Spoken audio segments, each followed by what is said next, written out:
Hey everybody, welcome back to the channel. My name is Ryan. Today I'm pretty pumped because I get to try something brand new to me. I was out just shopping, making the rounds this morning. I found a few things. I picked up a few bottles. I found some Evernorth stuff on shelves, which is abnormal. I mean, because as far as I know, this is the Bourbon Junkies.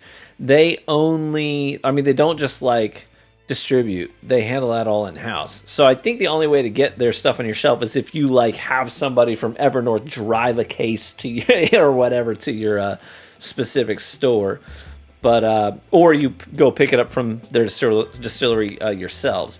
But anyways, I saw some of that on shelves this morning. That's kind of neat. But I'm in Michigan, so that's not. I suppose it's not super mind-shattering.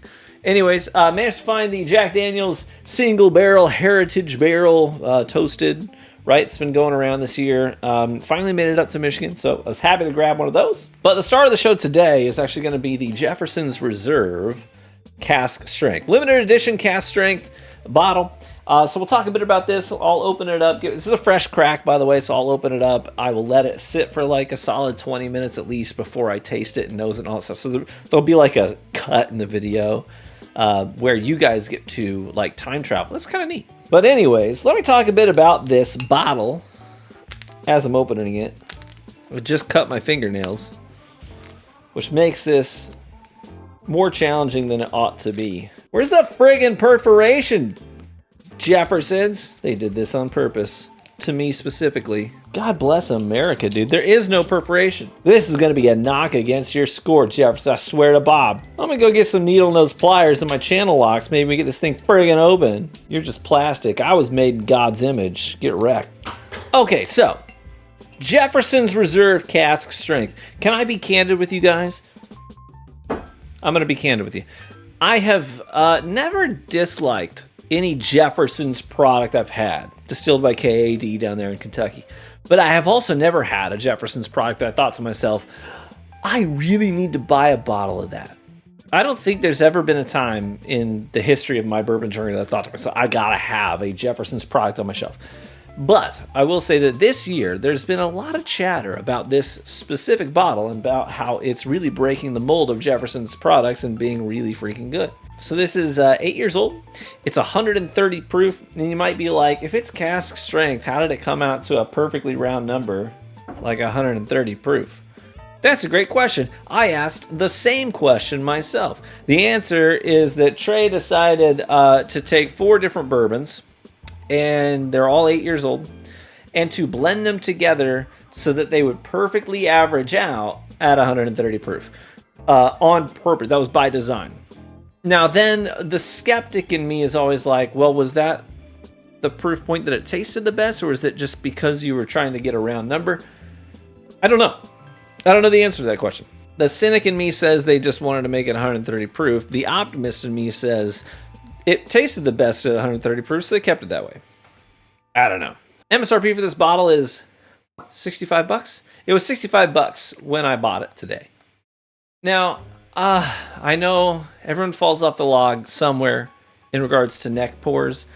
As somebody who dabbled in fluid dynamics and the physics of liquidity, it does not make sense, because a lot of people are like, well, it's the stuff that's up here at the top that was in direct contact with the oxygen just under the cork, so it's going to taste not as good.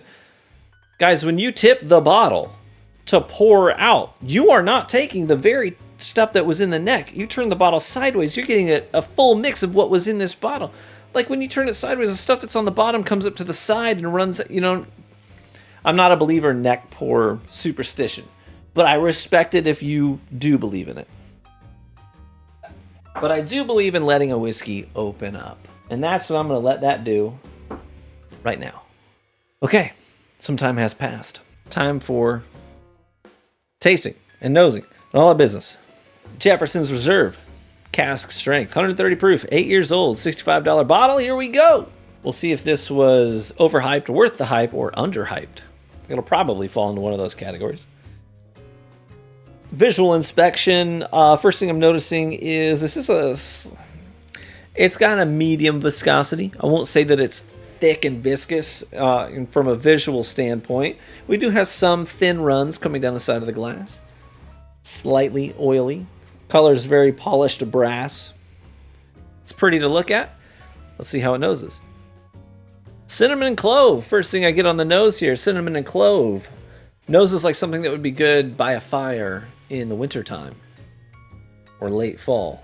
There's a nutty quality like roasted nuts, cashews, walnuts, those sorts of things, not peanut, which is kind of in its own flavor category when it comes to nosing notes for me personally. This is a different kind of nuttiness.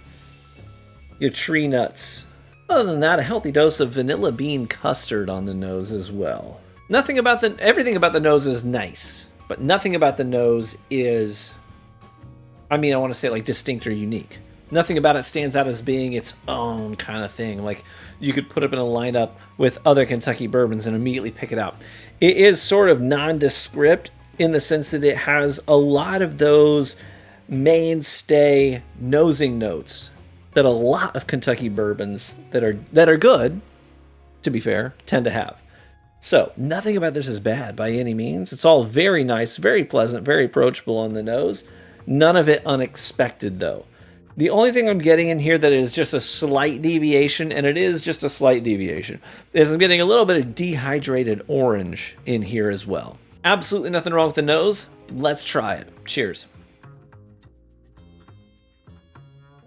It has that antique shop kind of a quality on the palate, where you're getting a lot of those things you associate with an antique store, like potpourris, cinnamons, scented candles laying around. Very old, like used and owned multiple times, wooden furniture pieces like old buffet tables and things of the sort that have collected various scents throughout the decades.